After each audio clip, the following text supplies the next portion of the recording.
What's up, guys? Welcome back to another episode of Epileptic Hunts, where you chill with that one autistic kid who, you know what?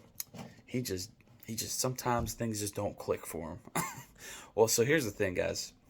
I told you I was starting a channel in regards to uh, me having another channel called Time Out with Turtle. Now, if you don't know why I call it Time Out with Turtle, let me just give you a brief history. Yes, those are Special Olympic medals. Yes, I played in the Special Olympics. I think I'm probably done now. I'm getting to a point where I'd rather lift individuals up with disabilities now. And the reason why I say autistic, I cope with my disabilities by making fun of myself. No way, shape, or form do I condone actions of making fun of others. So if you hear me use the words autistic or whatever else, know that it's referring to me, no one else. Okay, that's me. All right. So there's a reason why I call myself the epileptic redneck. And sometimes, once in a while, you'll hear me call myself the autistic redneck. But I love myself, man. God made me the way I am, you know. And I'm sorry, but like, there's pictures out there of me and some nice ass Daisy Dukes with a fucking cut off in the summertime, and I'm just like, God damn, I look good. I'm just being an idiot. But no, seriously. Um, this is just a channel where we have a couple beers, talk about hunting and what I've experienced through having a disability and just being more open and honest and direct, and where I can just a little bit more free to be more mature content, I guess. So I want to get into a topic today. My buddy and I just recently this year was our first year ever trying waterfowl hunting. Oh my god, dude, that man! Listen, I think I've shot clays once in my life when I was really young. And obviously, when you're that young, like a ninja shooting them for the first time, like you ain't gonna hit shit. So, my whole thing was that, like, I've never really shot clays, but I've always really wanted to duck hunt. My grandpa didn't like it because he just didn't like the water and it being so damn cold. And in Ohio here where I live, it gets pretty cold. My grandpa just hated the damn cold. He would go to Florida every winter just to avoid the damn snow. Uh, it's hunting's how I've coped with it, and my grandpa, he's passed away now, and I was just like, I've been expanding my knowledge, and just I was like, what, the hell with it. You're only you only live once. And I was kind of thinking and putting off waterfowl hunting for so long because I'd look at the prices and I knew I'd want to do it, but I'm like, God damn, like $400 for waders, $600 for waders, $300. I'm like, that's just for waders, man. Like, some of the low ends like 250, and I'm like, man, like, I want to do this. But then, like, my buddy and I started hunting together on his land a couple years ago, and we both wanted to go duck hunting. We decided, wait a second, you buy decoys, I buy decoys. We can split the cost, everything down the middle, minus the waders, obviously, because he's got to get his own pair and whatever, blah blah blah. So we just started. I can't talk. Just call me Joe Biden. So we decided to start splitting the cost of everything, and we said, oh, like, okay, it's not that bad when you have a buddy. So this year was, like I said, our first year, and it was rough. It was rough. Okay. He shot at a couple birds. I shot at a couple birds, and it's just, man, they move just so quick, and you don't realize it. It's amazing. Plus, I went dove hunting for the first time this year with my other buddy, uh, in around my hometown of Coshocton County, Ohio. Um, and boy, I tell you what, I can't even hit a damn dove. So, years of practice, I guess, is you know is the key. And just, this year I plan on getting out and shooting clays before duck season comes back in again, just to try to get better at hitting targets. But I don't know. I don't know where I'd be without hunting as far as my disability goes, because it's not even just hunting, but fishing and all this other stuff, and being out on the boat and pounding beers and just casting that line out there and getting you one on. Like, there's just no better feeling, I think. And in fact, this is going to be my first year fishing in tournaments because my buddy needs a partner, and I'm more into hunting than fishing. He's more into fishing than hunting. So I was like, all right, like this dude helped me hunt. I'm gonna go help him fish. I like to fish, whatever. It'll be a challenge for me because I'm one of those dudes that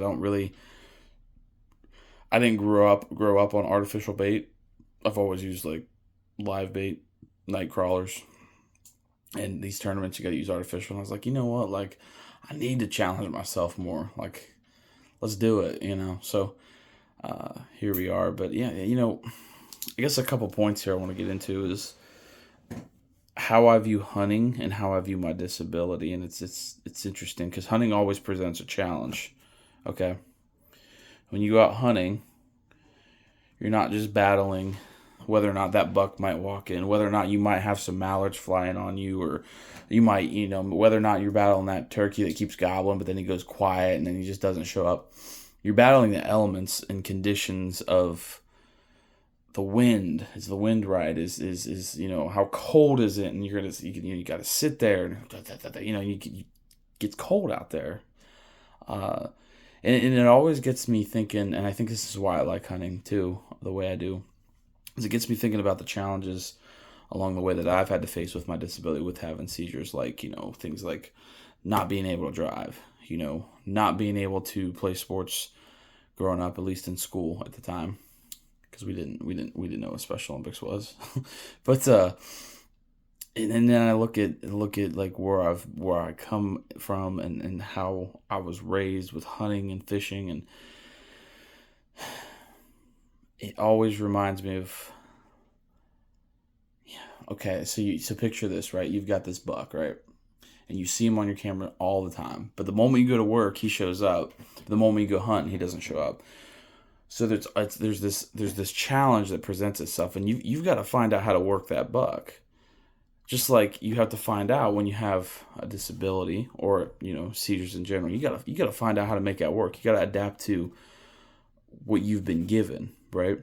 You've got to, in the same scenario where it applies, where that buck might only come in when you're at work, because it's like they know, I swear to God, you've got to adapt to kind of his schedule and try to cut him off somehow, make it work for you essentially. And I think that's why I like hunting, because it's like, damn, it's challenging. I've already been through some challenging shit, so it's like I got some real redneck patience out here, man. So, and it's just good to get out there. It's my therapy, man. So, that's how I deal with a lot of my disabilities. In fact, my buddy and I, we make autistic jokes about ourselves all the time, because he's got a disability, I've got a disability. He'll be out there.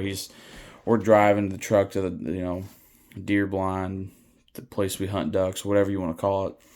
He'll be like, yeah, man, I'm autistic and I still talk better than Joe Biden. And I'm like, fuck yeah, you do, man. Hell yeah. Just stupid shit, And I mean, ultimately, that's what this channel is. I just don't give a shit what anyone thinks. I just want you guys to know who I am, the real me. And anyone who knows me knows that on TikTok, I make some stupid videos over there, which I don't know. I was against that for a while, but anyway, I just decided, you know what? Fuck it. I don't give a fuck what motherfuckers think. I'm just gonna be myself, because I just don't give a piss. And so I got this new electric bike, right? And I decked this thing out in like fuzzy dice, because I've never been able to drive. And I told myself, you know what? There just comes a point where you either let like your disability kick your ass and be miserable, or you just learn to make fun of yourself, call yourself autistic or retarded or whatever. And I'm saying that about myself, not others. So if you're offended by that, I'm sorry. I don't really care, because you know what? That's what it is. I'm autistic. Legally, I'm autistic. I got ODD. Get the hell over it. I call myself autistic because it's the truth. So anyway, I've got this bike, and I made this video on TikTok not long ago. I've been going, oh yeah, like I'm an epileptic redneck, and I go about 20 miles an hour, And all these motherfucking comments start coming through, and the one guy was like, well, damn, usually when I see a guy on a damn bike like that, I assume he's an alcoholic. And I'm like, shit, boy, you just don't even understand what an autistic looks like, do you? But it got me to thinking, it's amazing to me that people just think that because like someone's on a bike that they just automatically are like some sort of drunken bastard that has a DUI. Like, man, like I slam beers, but it's kind of hard to get pulled over for a DUI when you didn't even have an electric bike and or a car your whole life. I'm just saying. And if you're getting pulled over, getting DUIs on bike, I'm just like questioning everything about your life. Like, what the hell are you even doing? So I don't know, man. Like, that's just what it is. I'm autistic and I'm cool with it, man. I'm cool with it. And a lot of you motherfuckers might be like, what? This dude's autistic? Like, he doesn't look like it. It's not physical. Man, listen, disabilities aren't always physical. Like, mine's more like a cognitive problem. Like, hell, I had to ask my wife the other night what, was it? Commend? I think it was a commend or condemned. I don't know, some shit like that. I can't even remember. That's autistic, man. But anyway, uh, I don't know. It's just funny. Like, my mom's husband, my stepdad, he's a special ed teacher. Okay, and it wasn't until I could fold laundry, I'll pretty well, obviously, but like, it wasn't until like I met him like 2 years ago that I finally figured out how to like fold the socks or like tuck them in, because the way my brain works is like the one side wants to do one thing and the other side wants the other thing. So I'm like trying to kind of fold them in like that. But meanwhile, like I'm doing this and I'm like twisting and turning. Like I'm just like, I'm like, what the hell's going on? I can't comprehend that shit. Right? Whatever. So, but you learn to laugh about it. Hell, I've dropped an AC out the damn window before. I was horrible. It's horrible. So, I mean, yeah, I do stupid shit, but I don't know. I'm excited to get on them damn ducks. I guess I'm getting a little off topic and just making fun of myself, but how does someone with a disability hunt? Let's talk about that, especially someone who has a cognitive problem. Well, here's the thing. Just because I have, a disability doesn't mean I wasn't brought up with the same safety issues as everyone else was, growing up. I just take them a bit more seriously in my own head. Like, if I handle my gun or whatever it is, right? I always check that son of a bitch. Always. I don't care if I know I loaded or didn't load it. I'm always like, all right, let's check the shotgun. Nothing in there. Fill out. Okay, we're good. Okay, it's clear. It's just, a lot of it's just common sense, and it just amazes me that, and that's another thing I make fun of myself with. Like, you see all these dumbasses like Alec Baldwin, like, oh man, he just fucking shot somebody, and I'm like, how in the hell does someone manage to do that from California? And they're supposed to be so smart, but then there's me, autistic me, right? And it's like, hello, if you wouldn't point a gun at somebody, and I don't know. I don't want to get into that. It's too damn political. But the point is, it's just like idiots. Like, why is it I do it better than someone who's more coherently there? But apparently he's not either. So, I don't know. To me, it's just funny. But that's what this channel is. And eventually I'm going to have my buddy on, and we're gonna have all kinds of hunting stories for you. But I don't want to get into it too much and ruin it for y'all, because I'll just run out of ideas. But just, I don't know, man. It's going to be a good time. It's going to be a good time. I don't know. I don't know. It's going to be a time. We're just going to be talking about hunting, drinking beers. Hell, we might even catch a buzz on here. I don't know. We'll figure it out one way or the other. But I hope you guys, if you like this content and you're laughing because I'm saying, well, I'm autistic and I'm that and this. Dude, just, man, think about subscribing, man. I'd really appreciate that, because you know what? I'd like to get to a point where I can make some money off this and donate it to Special Olympics, and I think it'd be awesome. But with that said, I hope you guys have a fantastic day. And remember, it's not always bad to be different. It's not. That's coming from someone who's autistic, baby. Legitimately, I have paperwork on it. Fight me over it. I'm cool with it, though. I'm cool with it. So with that said, guys, I hope you enjoyed this episode. Look forward to more episodes coming out about hunting. And I guess just trying to hit birds, because last year was a failure. So with that said, I love you guys. Peace.